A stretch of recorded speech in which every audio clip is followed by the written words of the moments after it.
안녕하십니까. 전세계 시 CBN 청취자 여러분, 하나님의 말씀으로 사랑과 행복 전하는 CBN 교과방송의 정수 인사드립니다. 네, 안녕하세요. 한민호입니다. 예, 저는 요즘에 이게 우리 청취자분들이 사연 보내주시면은 신앙의 살아있음을 느끼고 또 활력이 되거든요. 오늘은 프랑스에 네. 계신 한 분께서 저희들에게 귀한 사연을 보내주셨는데요. 제가 여러분들에게 짧게 소개해드리도록 하겠습니다. 안녕하세요, 목사님. 저는 프랑스 파리 근교에 사는 재림교인이며 50세 된 두 아이의 엄마입니다. 오래전부터 감사 인사를 드리고 싶었는데 지금에서야 할 수 있게 되어서 너무 기쁩니다. 프랑스에 거주한 지는 벌써 26년이 넘었네요. 저는 22년 전에 잠시 아버지를 방문하러 미국 플로리다에 갔었는데 아버지를 통해 처음 재림교회를 알게 되었고 안식일 기별을 듣고 돌아와 프랑스 교회에서 침례를 받게 되었습니다. 파리에서는 18년 넘게 한국 사람으로는 혼자 프랑스 재림교회와 국제 재림교회를 다니며 신앙생활을 해오던 중 우연히 재림마을 사이트에 둘러보다가 CBN 교과방송을 듣게 되었고 그 후로는 아주 열렬한 팬이 되었습니다. 어렸을 때 듣던 라디오 방송 같아서 저한테는 더 와닿는 것 같습니다. 듣기에 너무 딱딱하지 않고 재밌고 아재 개그 좋아요. 마음에 와닿네요. 부담 없고 네. 목소리도 너무 좋으시고 말씀이 귀에 쏙쏙 들어와서 시간 가는 줄 모르고 듣고 있습니다. 찬미가도 신금을 울리며 많은 은혜가 되었습니다. 하나님의 놀라운 은혜로 지금은 파리에도 한인 재림교회가 생겨서 저희 교회 모든 성도님들도 매주 청취하고 계시고 재림교인이 아닌 주위 사람들에게도 적극 추천하여 귀에 닿는 대로 보내드리고 있습니다. 예, 요즘은 친구와 일주일에 한 번 한 과씩 말씀의 향기를 교재로 가지고 공부하고 있는데 정수희 목사님 말씀의 향기가 36회 5권 17과까지만 올라가져 있어서 나머지 부분도 올려달라고 하는 그런 사연이었습니다. 정말 관심을 가지고 열심히 하시네요. 네. 우리 집사님 성함이 어떻게 되시나요? 글쎄요, 성함은 안 나와 있는데 우리 네. 파리에 혼자서 그 오랜 세월 네. 동안 열심히 신앙생활 하시다가 마침내 네. 교회가 생겼으니까 얼마나 큰 애정이 있겠습니까? 아마 이런 그러니까요. 마음으로 교회를 섬기기 때문에 이 영혼에 네. 대한 귀중함도 아시고 그래서 한 영혼을 구원하기 음. 위해서 이렇게 노력하는 부분이 아닌가 그런 생각이 들고요. 우리 프랑스 이 파리 한인 재림교회가 날마다 더욱 성장하고 부흥할 수 있도록 우리 많은 청취자분들의 기도와 저희들도 함께 열렬히 응원하도록 하겠습니다. 말씀해 주신 부분은 이건호 목사님께 부탁을 드렸으니까요. 곧 녹음해서 올리도록 그렇게 하겠습니다. 예, 그나저나 우리 한민호 목사님도 오스트리아니까 그래도 좀 저희보단 네. 가깝지 않나요? 그럼요. 네. 사실 파리는 저희 옆교회죠. 이곳에서는. 네. 네. 제가 알고 있는 집사님이 아니신가 생각이 드는데요. 우리 음. 박진영 집사님이라고, 네. 아. 우리 파리 한인교회에 아까 말씀하신 네 부분이랑 딱 일치하는 집사님이신데 그러니까 열심을 가지고 최초의 한인 교회 성도님이시니까 교회 기둥인 네네 거죠, 그렇죠? 그러시죠. 그러니까 목사님께서 네, 아시나 보군요. 네 아, 아무튼 저 응원합니다. 우리 비엔나 교회도 우리 파리 교회를 응원합니다. 네, 특별한 뭐 상황이 있으시면 저한테도 연락 주시고 우리 한민호 목사님께 연락 주시면 바로 달려갈 수 있지 않을까. 네, 거기 사실 우리 파리 한인교회는 현재 우리 동중한 출신 목사님이신데요. 그래요? 김현수 목사님께서 네. 은퇴 목사님께서 지금 현재 목회를 하고 계셔요. 전에 사할린 삼육대학교에도 계신 분 아니신가요? 맞습니다, 맞습니다. 예, 우리 우리 영성 훌륭하신 깊으신. 목사님이시죠. 네. 네. 하여튼 우리 파리 한인 재림교회가 날로 성장하고 부흥할 수 있도록 저희들도 열심으로 응원하도록 하겠습니다. 보내주신 사연 감사드리고요. 오늘은 제9가 이사야 연구 제9번째 시간인데요. 제목은 섬기고 구원하며라고 하는 제목입니다. 먼저 기억절 말씀을 읽어드리겠습니다. 내가 붙드는 나의 종, 내 마음에 기뻐하는 자, 곧 내가 택한 사람을 보라. 내가 나의 영을 그에게 주었은즉 그가 이방의 정의를 베풀리라. 이사야 42장 1절 말씀이었습니다. 자, 오늘 교과의 이 내용을 간단하게 설명을 좀 부탁드리겠습니다. 네, 사람들은 예수님의 발자취를 따라가서 보기 위해서 성지순례 가는 것을 좋아합니다. 예수님께서 밟으셨던 그 땅을 내 발로 밟아보고 그 예수님이 걸으셨던 그 길들을 따라 걸어가면서 예수님의 생애를 묵상해보고자 하는 것이죠. 그런데 이 영감의 글을 기록한 화인 여사는요, 우리가 예수님의 생애를 느끼기 위해서 꼭 그렇게 멀리 가야 하는 것은 아니라고 말합니다. 물론 뭐 그 가는 것이 뭐 좋지 않다라는 얘기는 아니고요. 왜냐하면은 이 사복음서에서 우리가 예수님의 생애를 정말 가깝게 볼 수 있는 특권을 우리가 여전히 누릴 수 있기 때문에 그런 것입니다. 그런데요, 이 사복음서보다 더 일찍 예수님의 생애가 어떤 생애일지를 우리에게 알려주고 가르쳐줬던 그런 말씀들이 성경에 기록되어 있는 것을 우리가 볼 수 있는데요. 바로 그 성경이 이사야서입니다. 이사야서는 이미 예수님께서 이 땅에 오시기 무려 700년 전에 예수님께서 오셔서 어떤 모습과 어떠한 모양으로 이 땅에 사시며 그분의 사역을 이어갈 것인지를 정말 잘 설명해 놓은 구약의 복음서인 것입니다. 그래서 아마도 제 생각에는 예수님께서 공생애를 시작하시면서 아니면 이 어렸을 때부터 정말 이 이사야의 말씀을 자주 묵상하셨을 것이라고 생각합니다. 그리고 자신이 걷고 있는 그 길을 이사야서에 비추어서 한 걸음씩 한 걸음씩 따라가셨을 것이라고 생각합니다. 자, 그렇다면 이사야서에는 예수님의 삶과 그분의 사역에 대해서 어떻게 기록을 하고 있을까요? 우리 이번 주 교과를 통해서 함께 공부해 보도록 하겠습니다. 네, 성경을 보면, 특별히 구약 성경을 보면은 표상적으로 예수님의 역할을 한 많은 인물들이 나오잖아요. 뭐 예를 들면 이사, 그리고 뭐 요셉이라든지 모세라든지. 이사야서는 어떤 사람을 또 상징으로 내세워서 예수님에 대해서 말씀하고 있는지 오늘 교과를 통해서 조금은 엿볼 수 있지 않을까 그런 생각이 듭니다. 자, 그럼 말씀에 앞서 참여 듣고 시작합니다. 여기는 말씀의 방송 CBN 코리아입니다.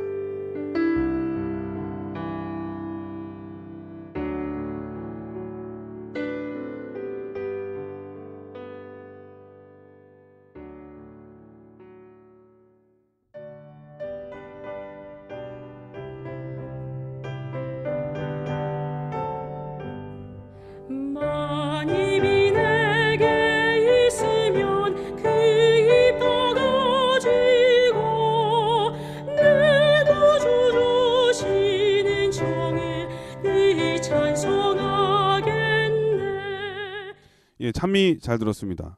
이럴소지는 나의 종 이스라엘이라고 하는 제목인데요. 어떤 말씀인가요? 네, 우리가 뭐 잘 알듯이 이사야서는 두 부분으로 나눌 수 있습니다. 1장부터 39장 그리고 40장부터 65장 이렇게 두 부분으로 나누는데요.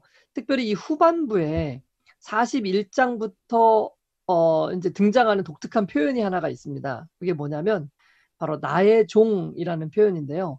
제가 한번 검색을 해보니까 이 나의 종 혹은 내 종이라는 표현이 이사야 41장부터 마지막까지 총 19번이나 등장합니다.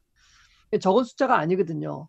그렇다면은 이 이사야에서 말하고 있는 이 나의 종이란 누구를 의미하는 것일까요? 그 이사야서에서 나의 종이라고 언급할 때는 이게 한 사람이 아닙니다. 이 나의 종은 서로 다른 두 대상을 가리키는 것을 우리가 볼 수 있습니다. 자, 그러면 이 두 대상이 누구인가? 첫 번째 경우에 나의 종이 누군지를 뚜렷하게 밝히지 않습니다. 그냥 막연하게 나의 종이 이렇게 이제 얘기를 이사야서가 기록을 하고 있습니다. 이제 그런데 이름은 밝히지 않고 있는데 그 종이 어떤 일을 할 것인지에 대해서는 이사야서가 자세히 설명을 해주고 있습니다. 뭐 예를 들면은 그는 나의 종은 야곱 이스라엘 족속을 하나님께 회복시키는 사람이고 뭐 죄인들을 위해서 자신의 목숨을 희생하는 사람이다. 뭐 이런 기록들이 이제 이렇게 나오는 것이죠. 그러니까 우리가 이 대상이 누군지는 뭐 성경이 정확하게 얘기하고 있지 않지만은 그가 행하는 일들을 보면은 여러분 이미 짐작하셨겠지만 그분이 누군지를 알 수가 있죠. 예수님이시죠. 근데 이 부분은 이제 월요일 교과의 주제이기 때문에 우리가 월요일 교과에서 조금 더 자세히 살펴보기로 하고요. 자, 그럼 두 번째 나의 종이라고 얘기할 때 가리키고 있는 두 번째 대상은 누구인가?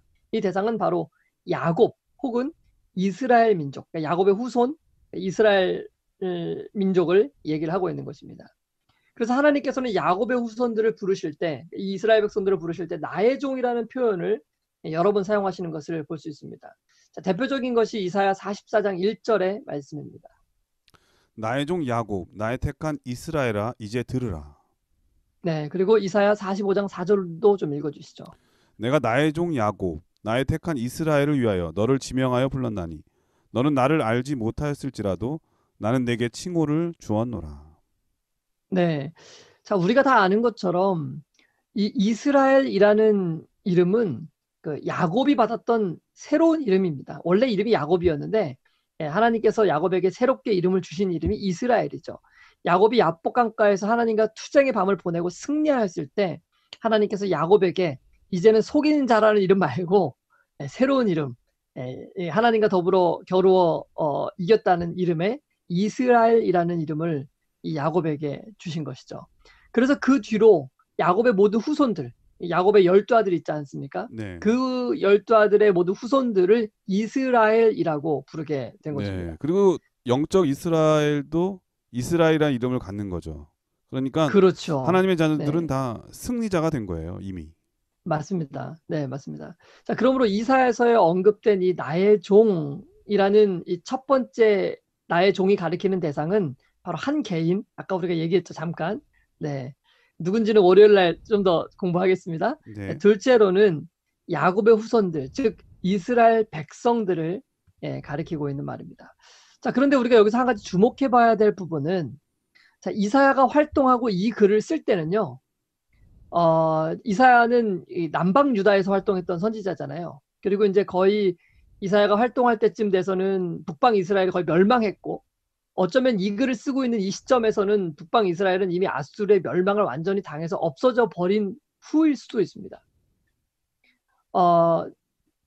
이제 그런데도 불구하고 하나님께서는 굳이 이사야를 통해서 이 글을 남기실 때 이들을 유다, 나의 사랑하는 유다 백성들 이렇게 부르실 수도 있었는데도 불구하고 그렇게 부르시지 않고 네. 꼭 이스라엘, 야곱 이미 북방 사람 다 멸망하고 다 없어져 버렸는데도 불구하고 하나님께서 이런 표현을 쓰신다는 거죠.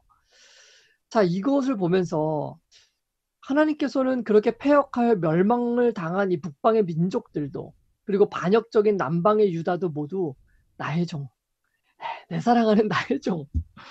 네, 지금 하나님을 완전히 진짜 버리고 떠나간 이 북방 이스라엘은 멸망을 해버렸고 남방 유다도 지금 멸망의 시점에 거의 임박해 있는 이 시점에서 하나님이 그들을 부르는 표현은 나의 종. 저는 이 표현을 볼 때 너무 감동적이었어요. 네. 야, 참 이렇게 하나님의 백성들이 그분이 맡겨주신 사역이나 어떤 그 역할에 충실하지 못했는데도 불구하고 그들이 하나님을 신뢰하지도 않고 반역적이고 결국은 국가를 잃어버릴 만큼 타락했는데도 불구하고 그럼에도 불구하고 하나님께서 그들을 부르실 때 여전히 나의 종, 나의 종 너 이스라엘아, 나의 택한 야곱아, 나의 벗 아브라함의 자손아. 이런 표현으로 예수님께서 그들을 부르시더라고요. 네. 지금까지의 모든 기록을 우리 이사야서에 공부를 쭉 해왔지 않습니까? 다 살펴볼 때 이 백성은 다른 표현은 몰라도 하나님의 종, 나의 종으로 불려지기에는 전혀 합당한 민족이 아니라는 것을 스스로가 입증하였습니다. 그런데도 불구하고 그들을 여전히 나의 종으로 부르시는 그 하나님의 사랑과 자비와 은혜가 이사야서에 충만히 드러나는 것이라는 것을 저는 느끼게 되었습니다. 그뿐만 아니라 그것도 부족해가지고 혹시라도 이 백성들이 그 심판과 이 바벨론에 사로잡히는 고난과 이런 것들 때문에 절망할까봐 아브라함의 이름까지 언급하세요.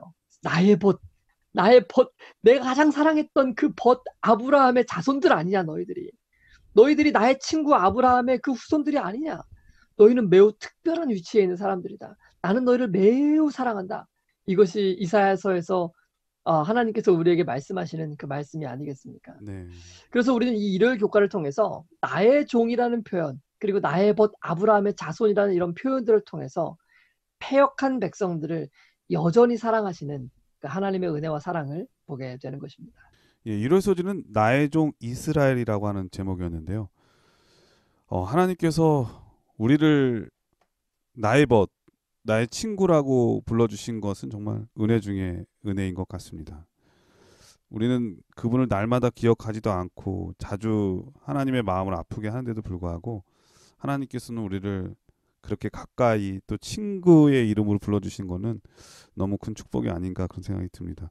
오늘 특별히 나의 종 이스라엘은 두 가지 의미가 있다고 말씀하셨어요. 그렇죠?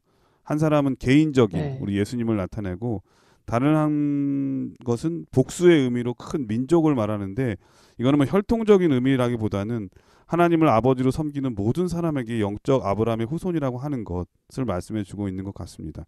사람은 어떤 사명을 감당할 때 탁월한 한 사람이 있는 것도 있지만 그 사람 혼자서는 다 할 수가 없거든요. 함께 해야 될 일이 있고 네, 혼자 할 수 있는 일이 있는데 그런 면에서 하나님께서는 얼마든지 혼자서 다 하실 수 있는 능력이 계시잖아요.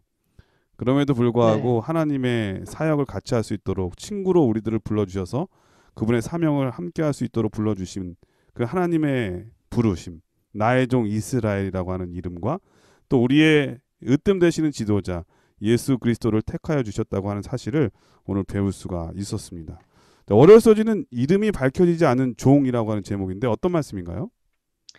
네, 우리가 이제 앞서 살펴본 것처럼 이 나의 종이라는 표현이 첫 번째로는 이 이스라엘을 부르시는 하나님의 이제 그 음성, 네, 이스라엘 부를 때 사용하시는 칭호라는 걸 우리가 살펴보았습니다.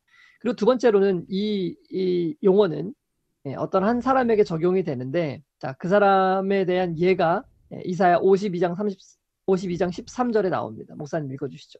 여호와께서 가라사대 보라 내 종이 형통하리니 받들어 높이 들려서 지극히 존귀하게 되리라. 예, 누군지는 얘기하지 않지만 내 종이 형통하게 되리니 받들어 높이 들려서 지극히 존귀하게 되겠다라고 얘기합니다. 또 이사야 53장 11절의 말씀도 읽어주시죠. 나의 의로운 종이 자기 지식으로 많은 사람을 의롭게 하며 또 그들의 죄악을 친히 담당하리라. 네, 여기서도 이 나의 의로운 종이 누군지는 얘기하지 않습니다. 그러나 지식으로 많은 사람을 의롭게 만들어주고 또 그들의 죄악을 친히 담당하겠다라고 얘기합니다. 자, 어, 이 지금 얘기하는 것을 우리가 종합해서 보면 뭐 아까 목사님도 뭐 여러 번 얘기하셨지만은 우리가 누군지 명확하게 알 수 있습니다. 이 두 구절만 보더라도 다른 데 기록되어 있는 나의 종이라는 표현 말고 이것만 보더라도 바로 나의 종은 메시아를 상징하고 있다는 것을 우리는 단번에 알아차릴 수 있습니다. 뿐만 아니라 이 이사야서의 이제 후반부에는 이 나의 종에 관한 풍성한 정보를 제공해주고 있습니다. 나의 종이 어떤 삶을 살 것인지, 나의 종이 무슨 일을 할 것인지, 어떤 사역을 할 것인지 이런 것들이 아주 상세하게 기록되어 있는 것을 볼 수 있는 것입니다. 자, 그러므로 이 이사야서의 후반부를 보면은 저는 마치 이렇게 외치고 있는 것처럼 들려요. 여러분은 정말 하나님의 특별한 은총을 입은 하나님의 백성입니다. 그리고 여러분은 하나님의 종으로 부름을 받은 백성입니다. 그러나 지금 여러분의 형편을 보니 여러분은 그분의 목적에 부합한 삶을 살지 못한 것 같군요. 그러나 염려하지 마십시오. 하나님께서는 또 다른 하나님의 종을 일으키실 것입니다. 그리고 그는 우리가 실패한 그곳에서 승리하실 것입니다. 그분은 높이 들려서 지극히 존귀하게 될 것인데 그러므로 인해서 많은 사람들을 의롭게 할 것입니다. 그분은 우리의 모든 죄를 친히 담당할 것입니다. 이렇게 얘기하는 그 하나님의 음성을 들을 수 있게 되는 것입니다. 그래서 여기 이사야서가 말하는 바로 나의 종은 우리를 구원하기 위해 오실 메시아를 언급하고 있는 것이 너무나도 확실한 것입니다. 자, 그런데요. 왜 이 이스라엘 백성을 지칭할 때도 나의 종이라는 표현을 사용했고 왜 메시아를 지칭할 때도 나의 종이라고 둘 다 같은 용어를 사용해서 표현한 것일까요? 네. 왜냐하면요.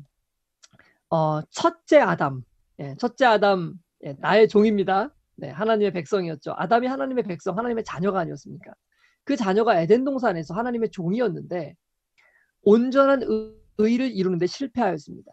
그래서 둘째 아담, 또 다른 나의 종이죠. 메시아, 예수 그리스도가 첫 번째 아담이 이루기 실패한 그 의를 대신 십자가를 통해서 이루어 줄 것이라는 것을 알려주기 위해서 그 동일한 표현을 사용했다고 생각이 되는 것입니다. 하나님께서는 둘째 아담 되시는 그분의 종 예수님께서 어떻게, 어떤 모습으로, 어떤 방식으로 구원을 이루어 갈 것인지를 이 이사야서를 통해서 자세하게 예언해 놓으신 것입니다. 자, 그 구절 중에 조금 길지만 우리가 좀 살펴보죠. 이사야 42장 1절로 7절의 말씀입니다. 내가 붙드는 나의 종, 내 마음에 기뻐하는 나의 택한 사람을 보라. 내가 나의 신을 그에게 주었은즉 그가 이방에 공의를 베풀리라. 그는 외치지 아니하며 목소리를 높이지 아니하며 그 소리로 거리에 들리게 아니하며 상한 갈대를 꺾지 아니하며 꺼져가는 등불을 끄지 아니하고 진리로 공의를 베풀 것이며 그는 쇠하지 아니하며 낙담하지 아니하고 세상에 공의를 세우기에 이르리니 섬들이 그 교훈을 앙망하리라. 하늘을 창조하여 펴시고 땅과 그 소산을 베푸시며 땅 위에 백성에게 호흡을 주시며 땅에 행하는 자에게 신을 주시는 하나님 여호와께서 이같이 말씀하시되 나 여호와가 의로 너를 불렀은즉 내가 내 손을 잡아 너를 보호하며 너를 세워 백성의 언약과 이방의 빛이 되게 하리니 내가 소경의 눈을 밝히며 갇힌 자를 옥에서 이끌어내며 흑암에 처한 자를 간에서 나오게 하리라. 네. 아, 여러분 여기 보면은 이 메시아가 어떤 삶을 살게 될 것인지를 아주 자세하게 기록한 것들을 볼 수가 있습니다. 내가 나의 신을 그에게 주었은즉 그가 이방의 공의를 베풀고 외치지 아니하며 목소리를 높이지 아니합니다. 그리고 또 상한 갈대를 꺾지 않고 쇠하지 아니하며 낙담하지 아니하고 또 세상에 공의를 세우기에 이르겠고 섬들이 그의 교훈을 앙망하게 될 것이고 뭐 이런 여러 가지 또 소경의 눈을 밝히며 갇힌 자를 옥에서 이끌어내며 흑암에 처한 자를 간에서 나오게 하는 이러한 모든 일들을 이 메시아가 이 나의 종이 하게 될 것이라는 것을 자세하게 예언해주고 있는 것입니다.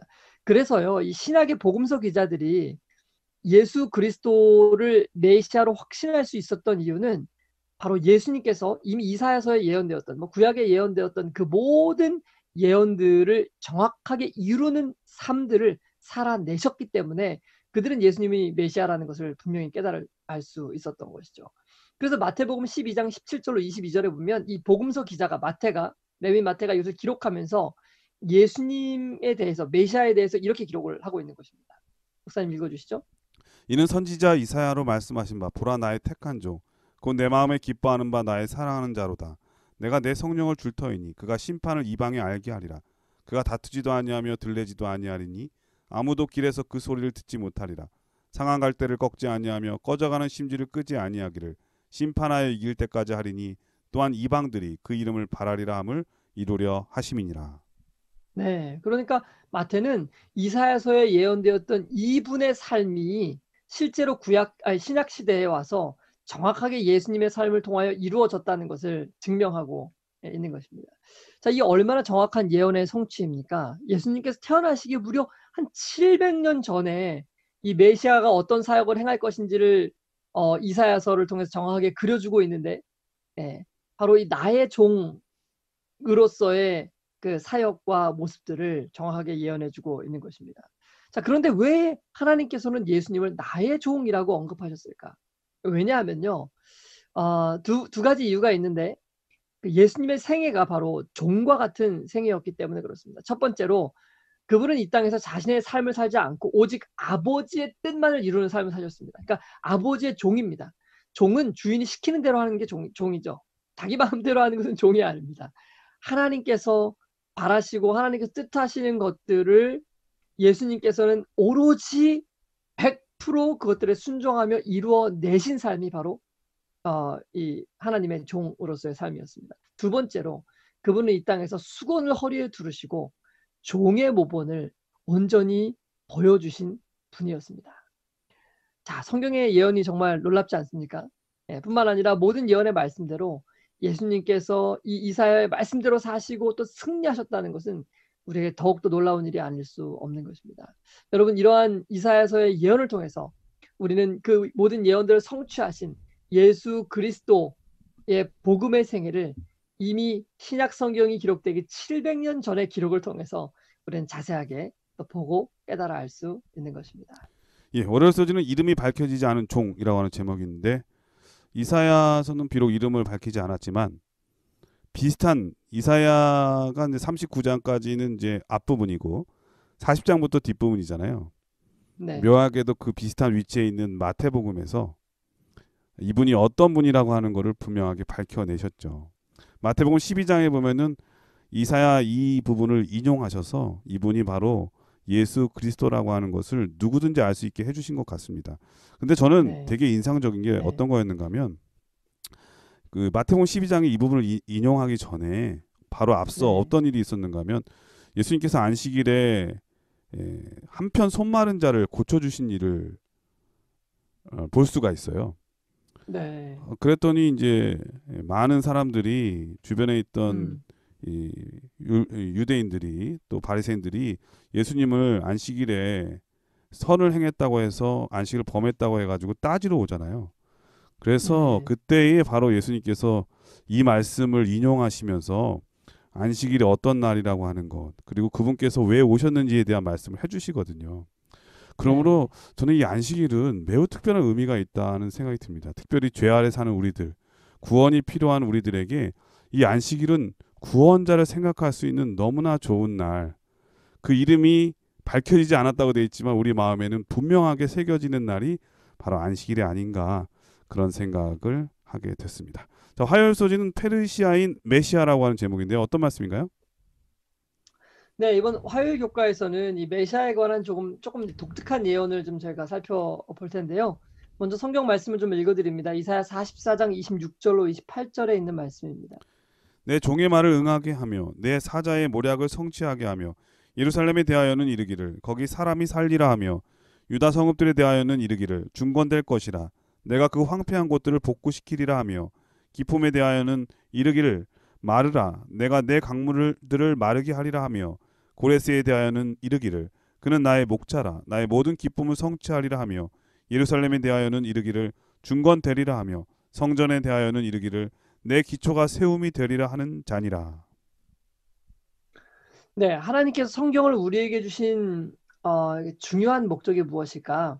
네, 그것은 바로 인류의 구원이 어떻게 이루어지게 되는지를 글로 남겨서 그 글을 보는 사람들로 하여금 하나님을 믿을 수 있도록 하기 위해서 성경을 우리에게 주신 것이죠.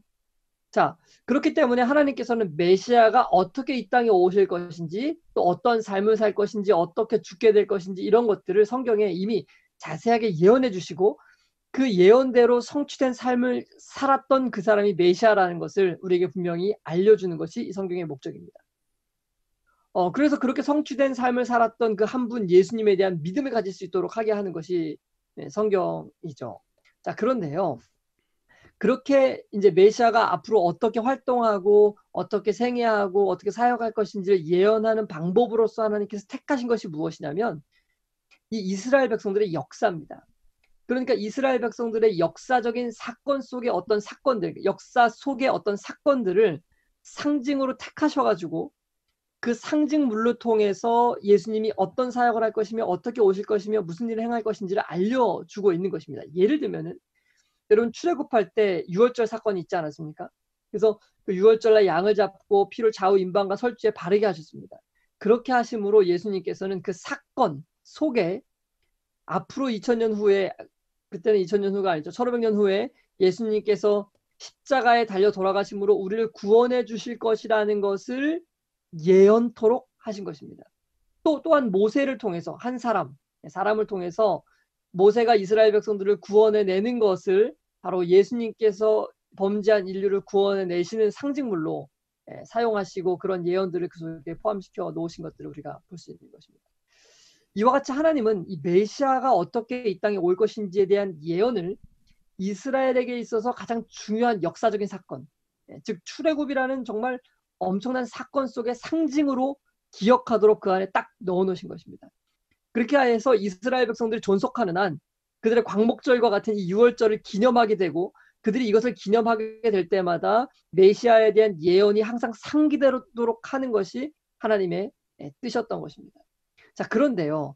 이와 같은 동일한 예가 이사야서에 하나 더 적용이 되는데 그게 뭐냐면 바로 이 고레스에 대한 예언입니다. 네. 이제 유다 민족은 애굽이 아닌 바벨론에 의해서 멸망을 당해서 노예 신분, 포로가 된 그런 신분이 되어 있었던 것입니다. 그러나 약속된 기한이 찼고 때가 되었을 때 하나님께서는 한 지도자를 일으키셔서 마치 구약의 모세를 일으키셔서 그들을 구원하셨던 것처럼 유다 백성들을 바벨론으로부터 구원하도록 하실 계획을 가지고 계셨습니다. 하나님께서는 이와 같은 정말 역사적이고 중요한 사건을 그냥 넘기려고 하시지 않으셨던 것이죠. 유다를 괴롭게 한 바벨론을 멸망시키고 유다 민족을 구원시키게 될 이 페르시아 왕 고레스의 사역을 하나님께서는 또다시 메시아의 사역과 연결시켜 놓으신 것입니다. 예.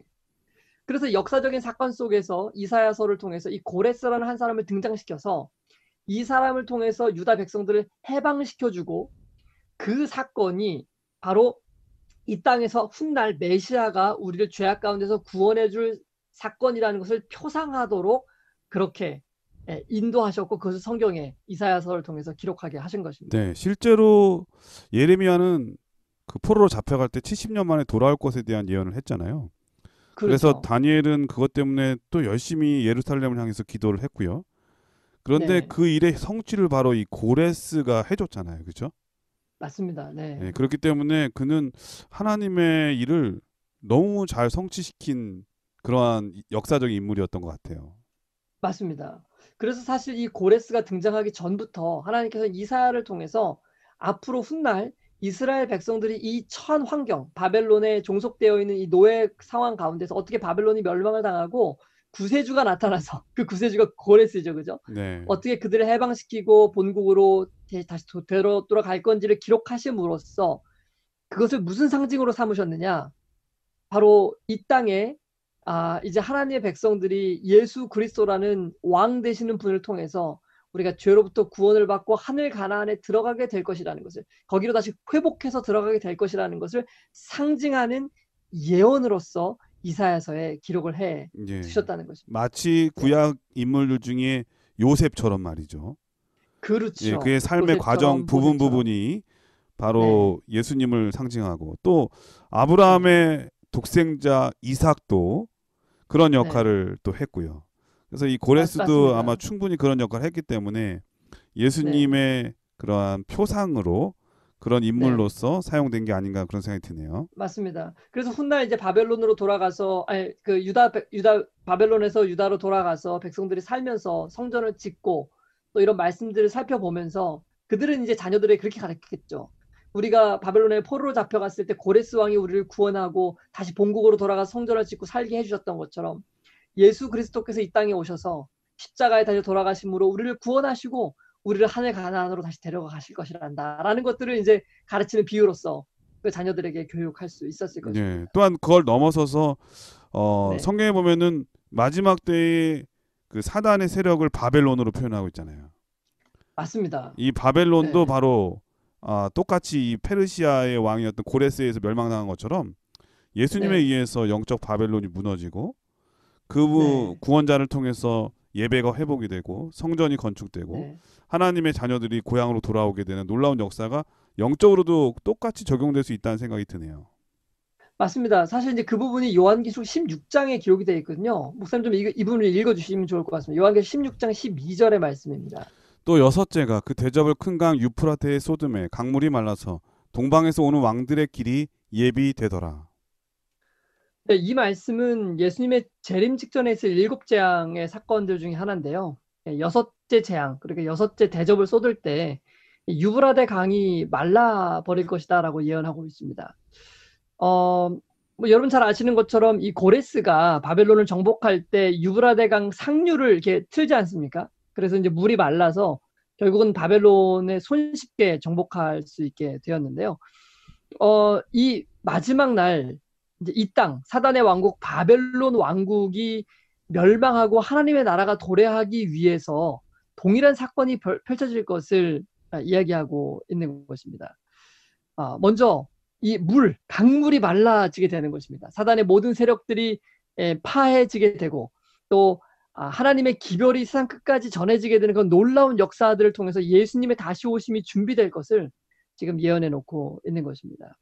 자, 하나님께서는 이러한 예언을요, 페르시아 왕 고레스를 통해서 우리에게 이미 2700년 전에 주신 것입니다. 여러분, 이것은 참으로 놀라운 일이 아닐 수 없는 것입니다. 이 예언은 단순히 이스라엘 백성들의 회복뿐만 아니라 아까 목사님 말씀해 주신 것처럼 이제 훗날 우리 영적인 이스라엘 백성들이 정말 우리가 잃어버렸던 그 땅을 다시 회복하고 돌아가게 될 때 동일한 역사와 동일한 예언이 성취될 것을 우리에게 보여주고 있다는 것을 우리가 기억했으면 좋겠고요. 그런 마음으로 재림을 준비하는 우리 모두가 되었으면 좋겠습니다. 예, 화요일서지는 페르시아인 메시아라고 하는 제목인데 이 페르시안 메시아는 바로 이 고레스 왕을 나타내고 그 왕은 예수 그리스도를 매우 적절하게 상징하고 있다고 하는 것을 배울 수 있었습니다.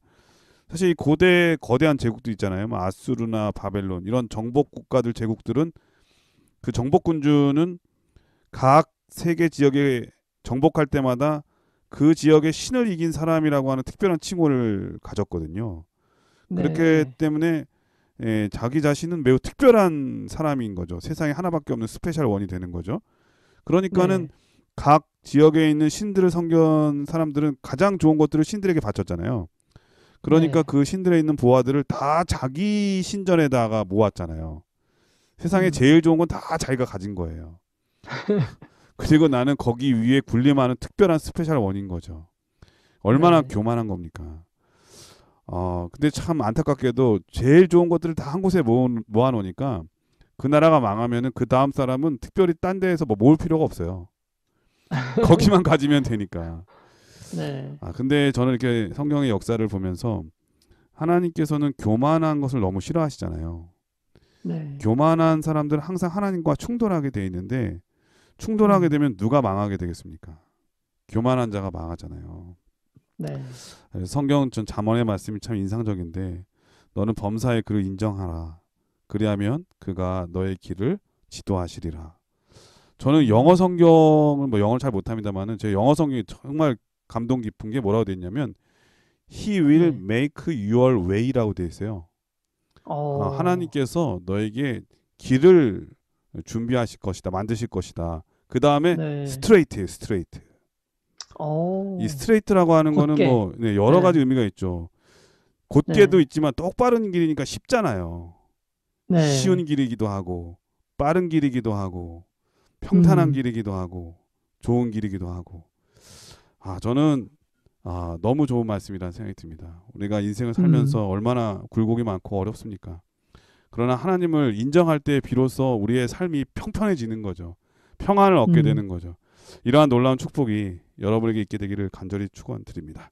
잠이 듣고 수요일 소지를 공부하도록 하겠습니다. 여기는 말씀의 방송 CBN 코리아입니다.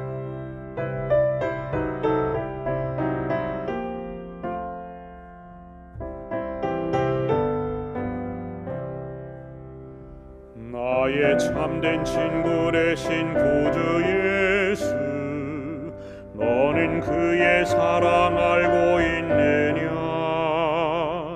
그가 나를 바른 길로 이끄시네. 다른 친구 할 수 없었던 그 일, 주님 외에 다른 친구 없네. 주와 같은 친구도 없네. 나를 죄악에서 구원하셨으니 그의 사랑 크셔라. 예, 수요일 소지는 미리 주어진 소망이라고 하는 제목인데요. 어떤 말씀인가요? 저는 개인적으로 정말 이 이사야서가 정말 이렇게 정말 좋은 복음서인지 예전에 몰랐었습니다. 이번에 교과를 공부하면서 네. 왜 사람들이 이사야서를 구약의 복음서라고 얘기하는지 제가 더 개인적으로 더 확신할 수 있게 된 계기가 된 것 같은데요. 신약에서 우리는 이 바울과 및 여러 사도들의 글을 통해서 예수님의 십자가가 우리를 어떻게 구원하셨는지를 우리가 배우고 깨달을 수가 있습니다. 또한 사복음서의 기록들을 통해서 하나님께서 죄인을 어떻게 대하시는지, 죄인들에게 베푸시는 하나님의 은혜가 무엇인지를 우리는 뭐 볼 수 있죠. 그런데 사실 이 모든 하나님의 사랑과 은혜에 대한 실물 교훈들은 제가 보니까 신약보다는 오히려 구약에 더 풍성하게 베풀어져 있다는 것을 우리가 볼 수 있는 것입니다. 그러니까 일반적으로 우리는 구약의 하나님은 무서운 하나님이고 심판의 하나님이시고 신약의 하나님은 사랑과 자비의 하나님이라고 생각하는데 저는 이번 이사야서를 공부하면서 그 생각은 정말 맞지 않는구나 라는 생각이 정말 많이 들었습니다. 예, 저는 그런 오히려 면에서 네, 네, 복음서를 넘어서서 저는 이사야는 네네. 성경의 축소판이다. 저는 어, 늘 그거를 네, 강조하고 싶습니다. 정말 네. 그런 것 같습니다. 1장부터 39장은 네. 구약 성경을 미리 딱 서머리해서 알려주고요. 40장부터 네네. 66장까지 성경 66권이니까 신약을 나타내는 그 네. 후반부는 하나님의 뜨거운 사랑, 음. 백성을 위로하는 그 네. 헌신과 희생 이런 걸 상징하기 때문에 성경의 축소판이라는 생각이 더 강력하게 드는 사람입니다. 맞습니다. 정말 이 이사야서는 정말 사랑과 공의가 여기 아주 그냥 눈이 부시도록 밝게 빛나는 그런 이제 책이 바로 이사야서가 아닌가 생각이 되는데요.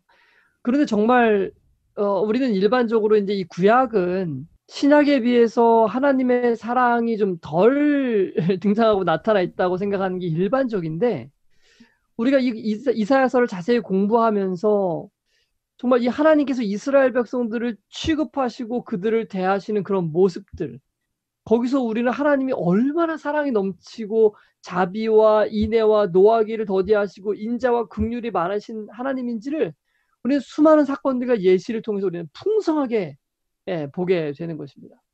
그래서 이렇게 하나님의 사랑을 보게 되니까 이사야서를 읽으면서 제가 이 감동이 돼가지고 마음에 막 이렇게 눈에 눈물이 맺히고 하나님의 사랑에 너무너무 감사해서 막 목이 메이는 경우가 좀 여러 번 있었습니다. 네.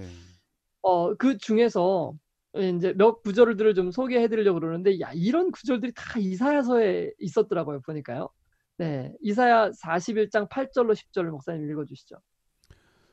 그러나 나의 종 너 이스라엘아 나의 택한 야곱아 나의 벗 아브라함의 자손아 내가 땅 끝에서부터 너를 붙들며 땅 모퉁이에서부터 너를 부르고 내게 이르기를 너는 나의 종이라 내가 너를 택하고 실어 버리지 아니하였다 하였노라. 두려워 말라 내가 너와 함께 함이니라. 놀라지 말라 나는 내 하나님이 됨이니라. 내가 너를 굳세게 하리라. 참으로 너를 도와주리라. 참으로 나의 의로운 오른손으로 너를 붙들리라. 패역하고 반역하는 이스라엘 백성들을 향한 하나님의 이 눈물 나는 호소의 메시지는 정말 하나님이 어떠한 분인지를 우리에게 얘기해 주고 있는 것 같습니다. 또 이사야 43장 1절로 3절에 있는 말씀입니다. 야곱아 너를 창조하신 여호와께서 이제 말씀하시느니라. 이스라엘아 너를 조성하신 자가 이제 말씀하시느니라. 너는 두려워 말라. 내가 너를 구속하였고 내가 너를 지명하여 불렀나니 너는 내 것이라. 내가 물 가운데로 지날 때에 내가 함께할 것이라. 강을 건널 때에 물이 너를 침몰치 못할 것이며 내가 불 가운데로 행할 때에 타지도 아니할 것이요 불꽃이 너를 사르지도 못하리니 대저 나는 여호와 내 하나님이요 이스라엘의 거룩한 자요 내 구원자임이라.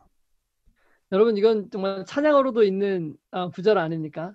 너무 감동적이죠. 내가 너를 지명하여 불렀노니 너는 내 것이라 말씀하시는 그 하나님의 음성. 네, 이사야 43장 25절도 보죠. 나 곧 나는 나를 위하여 내 허물을 도말하는 자니 내 죄를 기억지 아니하리라. 네, 우리의 모든 죄를 이미 다 사해 주시고 용서해 주시고 우리의 죄를 기억지 아니하시고 우리를 받아주신다는 하나님의 이 강력한 호소의 말씀이죠. 또 이사야 44장 22절의 말씀입니다. 내가 내 허물을 빽빽한 구름에 사라짐같이 내 죄를 안개에 사라짐같이 도말하였으니 너는 내게로 돌아오라. 내가 너를 구속하였음이니라. 네, 너의 죄를 내가 이미 뭐 했다는 것입니까? 도말해 버렸다는 것입니다. 과거형으로 쓰여 있어요. 도말했다. 돌아오면 용서해주고 돌아오지 않으면 용서해주지 않는 것이 아니고 이미 용서해 놨으니까 돌아오라는 것이거든요. 여러분 이 구절들 너무나 유명한 말씀들이죠. 이 이사야서의 구구절절이 하나님께서 우리에게 호소하시는 말씀입니다. 자, 마지막으로 하나만 좀 더 보죠. 이사야 49장 14절로 17절의 말씀입니다. 오직 시온이 이르기를 여호와께서 나를 버리시며 주께서 나를 잊으셨다 하였거니와 여인이 어찌 그 젖먹는 자를 자식을 잊겠으며 자기 태에서 난 아들을 국률이 여기지 않겠느냐. 그들은 혹시 잊을지라도 나는 너를 잊지 아니할 것이라. 내가 너를 내 손바닥에 새겼고 너의 성벽이 항상 내 앞에 있나니 내 자녀들은 속히 돌아오고 너를 헐며 너를 황폐케 하던 자들은 너를 떠나가리라. 네, 그렇습니다. 여러분 너무너무 감동적이지 않습니까? 어찌 여인이 그 젖먹는 자식을 잊겠으며 자기 태에서 난 아들을 긍휼히 여기지 않겠느냐. 그러나 혹여라도 우리 인간들은 그럴 수 있을지 모르지만 나는 너를 잊지 아니할 것이다. 나는 너를 영원히 잊지 아니할 것이다. 내가 너를 내 손바닥에 내 마음판에 새겼다. 말씀하시는 그 하나님의 사랑과 그분의 은혜가 우리의 심령 가운데 여러분 폭포수처럼 이 감동적으로 다가오지 않습니까? 여러분 이런 대우를 받을 만한 자격이 있습니까? 이스라엘 백성들이 이런 받을 만한 자격 뭐 한 일이 있습니까? 범죄하고 우상 숭배하고 타락하고 반역한 그런 백성들 아니었습니까? 그래서 나라가 멸망하고 바벨론의 포로로 잡혀갈 수밖에 없었던 그런 정말 배은망덕한 그런 나라가 이스라엘 아닙니까? 그런데 하나님께서 그들에게 말씀하시는 이 모습이 어떤 모습입니까? 돌아와라. 내가 다 용서했다. 집에 밥 차려놨으니 들어와서 밥 먹어라. 이 하나님의 따뜻하고 사랑이 넘치는 그분의 음성과 호소가 오늘도 이 땅에 바래지고 있는 것 아니겠습니까? 예. 자, 하나님께서 무엇라고 말씀하시는 건가? 나는 이미 너희를 다 용서했다. 그러니 더 이상 방황하지 말고 내게로 돌아오라. 집 나간 그 아들을 기다리는 그 맨발로 기다리는 멀리 그 아들이 돌아오기만을 그 응시하며 바라보시는 그 탕자의 아버지의 마음이 아닙니까? 여러분 과연 누가 이 구약을 복음서가 아니라고 얘기할 수 있겠습니까? 정말 이렇게 하나님의 크신 사랑과 은혜를 풍성히 기록해 놓았는데 누가 감히 이사야서가 복음서가 아니라고 이야기할 수 있겠습니까? 이와 같이 구약에 하나님의 사랑과 은혜가 충만히 드러나 있는 것들을 보면서 특별히 이사야서에 죄인을 용서하시고 받아주시겠다고 약속하시는 이 하나님의 호소를 들으면서 우리가 어찌 감히 구약의 하나님은 심판의 하나님이라고 이야기할 수 있겠습니까? 여러분 이 좋으신 하나님께로 우리 모두 돌아가서 그분의 용서와 사랑을 풍성히 누리게 되는 우리 모두가 되었으면 좋겠습니다. 네, 수요 소지는 미리 주어진 소망이라고 하는 제목이었는데요. 우리에게 기다리는 것은 심판이 아니라 하나님의 위로와 용서 그리고 하나님 품 안에 따뜻함이 있다고 하는 것, 이런 것을 소망으로 갖고 살아가기를 간절히 축원드립니다. 자, 목요일 소지는 고난받는 종이라고 하는 제목인데요. 어떤 말씀인가요? 네, 목요일 교과에서는 이제 마지막으로 이 고난받는 종으로서의 예수님의 모습을 예언해 놓은 이사야 49장의 말씀을 저희가 살펴볼 텐데요. 여기 보면 이제 다시 나의 종이라는 나의 종에 대한 예언이 또다시 등장하는 것을 봅니다. 여기 나오는 나의 종은 야곱이나 이스라엘을 언급하는 것이 아니고 네, 메시아에게 적용하는 것이 타당합니다.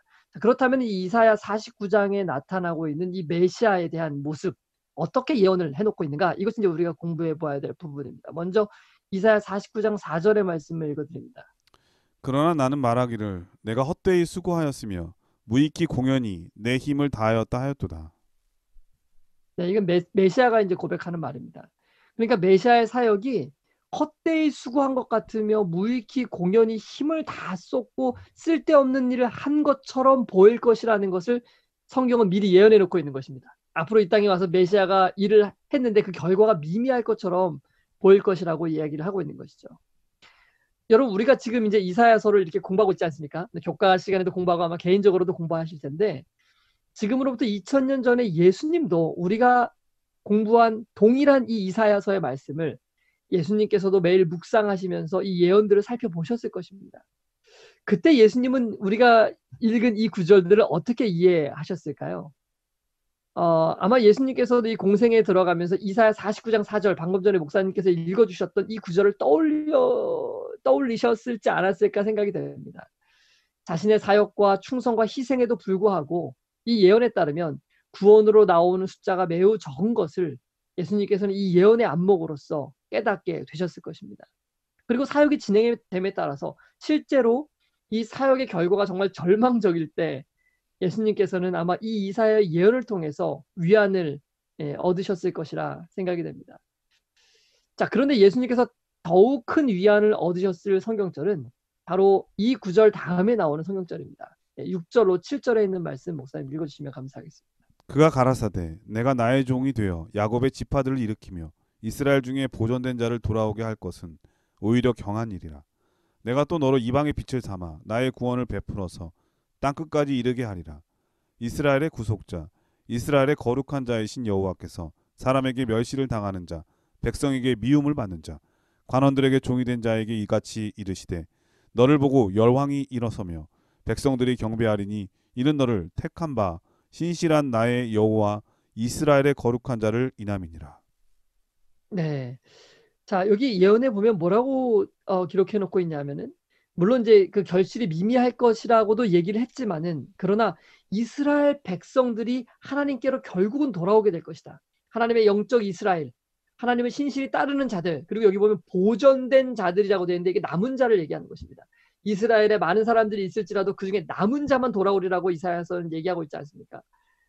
그러나 그렇게 남은 자들이 예수님께 와서 구원을 얻게 되는 일은 오히려 작은 일, 경한 일, 작은 일에 불과하다고 얘기를 하고 있습니다. 왜냐하면요, 이스라엘 백성들만 돌아와서 구원을 얻는 것이 아니고 예수님의 이 사역, 메시아의 사역을 통해서 온 세계 이방 사람들이 모두가 다 예수님의 십자가의 은택을 누리게 될 것이라는 것을 이 성경이 예언하고 있는 것입니다. 온 세계가 하나님을 경배하게 될 것이라고 분명하게 이사야서는 예언하고 있는 것입니다. 그래서 예수님께서는 본인의 사역이 정말 이 결과가 미미한 것처럼 느껴질 때 아마 이 예언의 말씀을 기억하셨을 것입니다. 이 말씀에 온 세계의 백성들이 여호와를 찬양하며 하나님께 영광을 돌리게 될 것이라고 예언해 놓았으니 그 말을 믿고 지금 비록 결과가 미미할지라도 예수님께서는 꿋꿋하게 십자가를 향해 나아가셨을 것입니다. 그래서 이 모든 일들은 바로 고난을 받고 희생 가운데 돌아가시게 될 메시아의 십자가를 통해서 이루어질 놀라운 일들을 이사야서는 우리에게 분명히 예언해주고 있는 것입니다.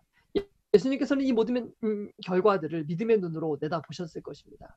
그리고 아마 어쩌면 2000년 후에 지금 이 2000년에 오늘의 시대에 살아가고 있는 우리의 모습도 내다보지 않으셨을까요? 자신의 십자가의 죽음과 은혜를 통해서 그것을 진심으로 믿고 받아들이는 사람들의 생애가 어떻게 변화되고 하나님 안에서 어떻게 새로운 평안과 기쁨의 삶이 될 수 있는지, 그들의 생애가 어떻게 하나님께 영광을 돌리며 살아갈 수 있게 될지를 아마 예수님께서는 믿음으로 바라보셨을 것입니다. 그래서 그분은 그 기쁨, 그 예수님의 사역을 통해서 구원받을 그 사람들을 내다보시면서 그분이 걸어가셔야 할 그 피 묻은 길을 한 걸음씩 한 걸음씩 내디디셨을 것입니다. 사랑하는 CBN 청취자 여러분, 예수님께서 이러한 예언을 믿는 믿음 가운데 사셨다면 우리도 오늘 이 책의 말씀을 통해서 그 예언들을 통해 성취된 예수님의 성품, 그분의 은혜, 그분의 사역을 통해서 하나님의 자비하심과 선하심과 인내하심과 은혜와 사랑을 우리도 깨달아야 하지 않겠습니까? 끝없이 하나님으로부터 돌아서고 반역하고 떠나지만은 그런 타락한 백성들을 용서하고 받으시는 그 하나님의 사랑과 은혜가 오늘 우리에게도 여전히 선물로 제공되고 있지 않습니까? 우리 모두 우리를 진심으로 용서하고 기다리시는 그 하나님의 무한한 사랑과 자비를 이사야서를 통해서 깨닫게 되기를 간절히 바랍니다. 그리고 우리 자신을 온전히 주님께 전적으로 바쳐서 참 하나님의 백성으로 살아갈 수 있는 우리 모두가 되었으면 좋겠습니다. 예, 목요일 서지는 고난받는 종이라고 하는 제목이었는데요. 세상을 구원할 구원자는 힘과 권력이 아니라 희생과 사랑으로 구원하신다고 하는 것을 다시 한번 배울 수 있었습니다. 어떻게 보면 힘과 권력이 없는 사람, 그런 사람이 과연 세상을 구원할 수 있을까라고 하는 생각을 가질 수 있습니다. 세상적 관점으로 보면 오히려 그렇지 않은 사람들은 무기력해 보이고 또 무능력해 보이고 무가치해 보이죠. 그래서 많은 고난을 받기도 하고 비난도 듣고 멸시를 받는 것 같습니다. 하지만 거기에 진정한 승리가 있다고 하는 것을 오늘 말씀을 통해서 가르쳐주고 있는 것이 아닌가 그런 생각이 듭니다. 이스라엘이 열방을 따라하려고 했다가 세상을 따라하려고 했다가 하나님께서 분명히 말을 많이 두지 말라고 의지할 것을 많이 두지 말라고 하셨음에도 불구하고 이스라엘이 그것을 따라하려고 했을 때 비로소 무능력해지고 무기력해졌잖아요. 세상은 권세와 힘으로 이겨내는 게 아니기 때문에 그렇죠. 마찬가지로 하나님의 나라와 또 그분의 자녀들은 처음부터 하나님의 뜻대로 하나님의 길을 걸어가는 사람들인데 세상과 같이 되고자 할 때, 열방과 같이 되고자 해서 그의 길을 따르려고 할 때는 항상 오히려 더 멀어지게 되고 그게 승리의 길이 아니라 패배의 길이라고 하는 것을 오늘 말씀을 통해서 꼭 배울 수 있었으면 정말 좋겠습니다. 목사님께서 이번 교과를 간략하게 정리해 주시고 기도하고 마치도록 하겠습니다. 네, 우리는 이번 주 교과를 통해서 나의 종으로 언급된 대상이 누군지에 대해서 살펴보았는데요. 이사야서에 언급된 나의 종은 첫 번째로 이스라엘 백성들을 나타낸다는 것을 우리가 깨닫게 되었습니다. 자, 그들은 어떤 민족이었는가? 끊임없이 반역하고 배도하고 우상을 섬기는 민족이었죠. 그래서 완전히 멸망당할 수밖에 없었고 포로로 잡혀가서 흩어지게 될 수밖에 없었습니다. 자, 그러나 두 번째 등장하는 또 다른 나의 종은 누굽니까? 그분은 바로 메시아 예수 그리스도를 말하는 것입니다.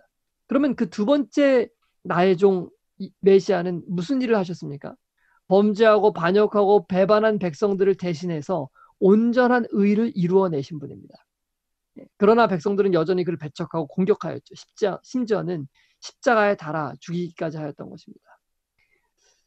우리는 여기 정말 이사야서에서 놀라운 반전을 보게 됩니다. 이 고난당하신 두 번째 종 예수 그리스도를 통해서 하나님께서는 이스라엘의 모든 죄악들을 용서해 주신다는 약속을 해주고 있는 것을 우리는 보는 것입니다. 그들을 다시 받아주시고 싸매시며 용서하시겠다고 말씀하시는 그 하나님의 은혜와 사랑을 우리는 이사야서에서 풍성히 느끼고 발견하게 되는 것입니다. 여인이 혹시 젖 먹는 자식을 잊을지라도 자기 태에서 난 아들을 긍휼히 여기지 않을지라도 나는 너희를 결코 잊지 않는단다. 내가 너를 내 손바닥에 새겼다고 말씀하시는 그 하나님의 구구절절한 그 애정어린 음성을 우리가 듣게 되는 것입니다. 정말 누가 감히 이사야서가 복음이 아니라고 말할 수 있겠습니까? 누가 감히 구약의 하나님은 사랑이 없이 무자비한 하나님이라고 말할 수 있겠습니까? 우리 모두 이 이사야서에 나타난 고난받는 종의 모습을 통해서 하나님의 사랑을 더 깊이 그리고 온전히 깨닫게 되는 우리 모두가 되었으면 좋겠습니다. 목사님의 기도로 교과를 마치도록 하겠습니다. 기도하시겠습니다. 하나님, 이토록 자기 백성을 사랑하시고 이토록 범죄한 백성들에게 은혜와 자비와 사랑을 베푸시는 하나님의 은혜를 인하여 감사드립니다. 하나님, 우리는 죄인이고 구원받을 자격이 전혀 없지만은 그러나 2000년 전에 우리를 위하여 십자가를 지시고 우리의 모든 죄를 용서하신 그 은혜로 말미암아 오늘 우리에게 구원을 베푸셨사오니 하나님 정말 감사합니다. 하나님, 우리에게 베푸신 이 구원으로 인하여 우리의 마음속에 용서에 대한 확신과 주님에 대한 사랑과 애정이 크게 자라날 수 있도록 주님 도와주십시오. 범죄한 이스라엘 백성들을 부르셨던 그 하나님께서 오늘 우리를 부르신다는 것을 기억할 수 있도록 도와주시고 아멘. 그 하나님의 품 안에서 기쁨과 사랑과 만족을 누리고 또 하나님을 아는 그 빛을 이방인 사람들에게 이 온 세상에 환하게 비칠 수 있는 우리 모두가 될 수 있도록 인도하여 주시기를 예수님의 이름으로 기도합니다. 아멘. 네, 전세계신 CBN 청취자 여러분, 복음교육자 117페이지에는 이런 말씀이 있습니다. 그분은 외식과 불신과 죄악은 기탄 없이 책망하셨다. 그러면서도 책망하시는 그분의 음성에는 눈물이 섞여 있었다.